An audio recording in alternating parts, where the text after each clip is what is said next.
আমাদের গন্তব্য ঝাড়গ্রাম রাজবাড়ি, মাঝখানে লেবু বিরতি।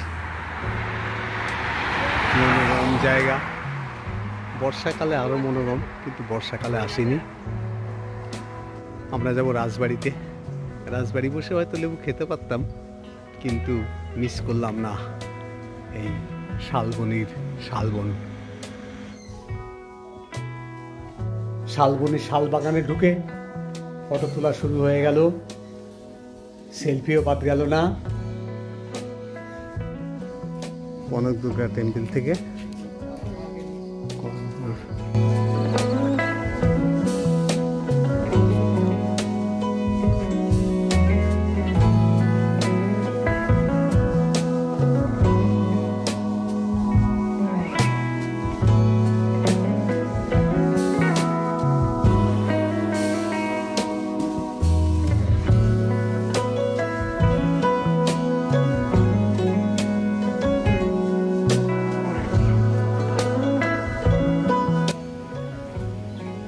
ঘাগরা ফলস। দেখুন এক এক করে ফোকর, ঘাগরা, এই জন্যই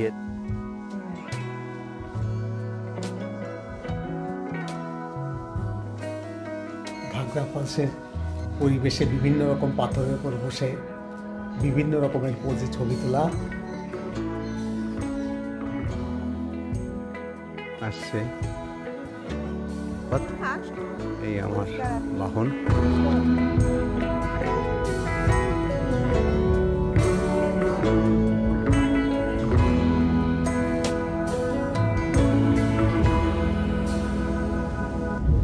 খাদারানি লেকে যাবার পথ, সুন্দর রাস্তা, গ্রাম্য রাস্তা।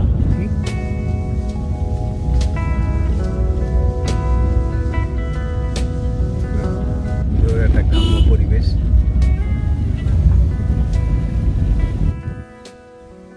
এই যে আমরা এসেছি খাদারানি লেকে, খুব সুন্দর পরিবেশটা, কিন্তু ভিউটা খুবই সুন্দর।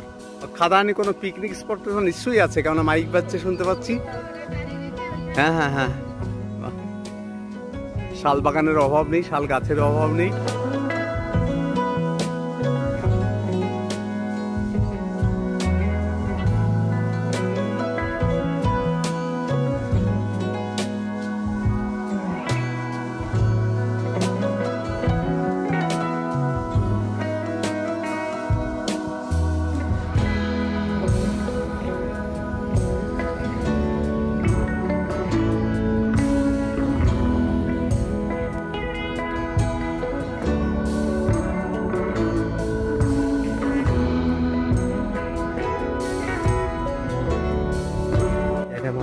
গুহা অবশিষ্ট।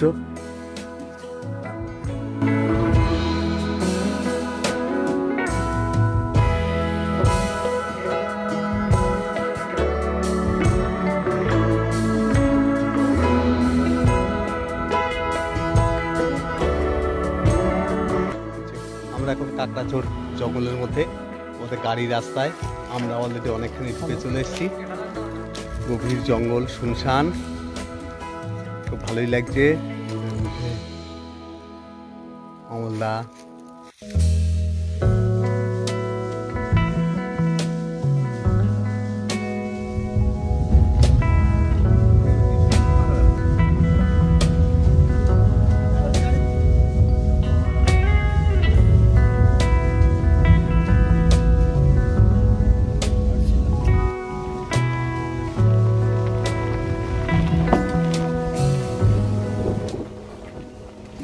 গার্ডেনের মতো বট গাছ,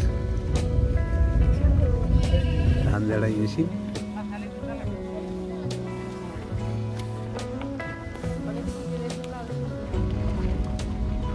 কেকাবনি হোমস্টে।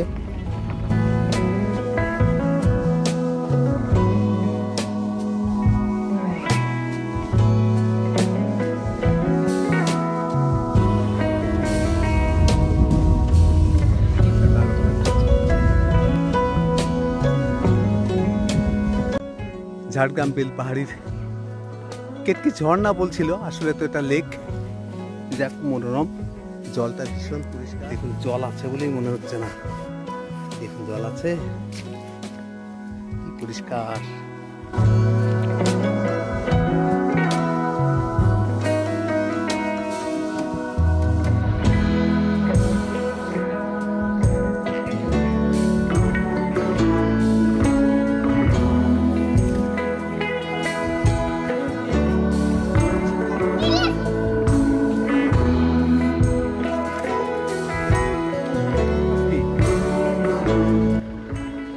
এদিকে হ্যাঁ,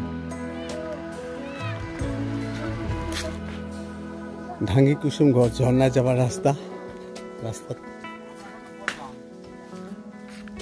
সেই বাচ্চা গায়ে তুলে হেঁটে তুলি। ঢাঙ্গি কুসুমের রাস্তা, খড়খড়ের রাস্তা, ঢাঙ্গি কুসুম।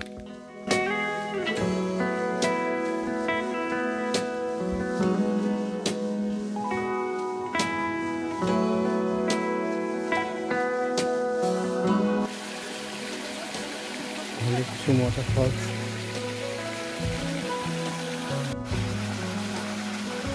ঢাঙ্গি কুসুম।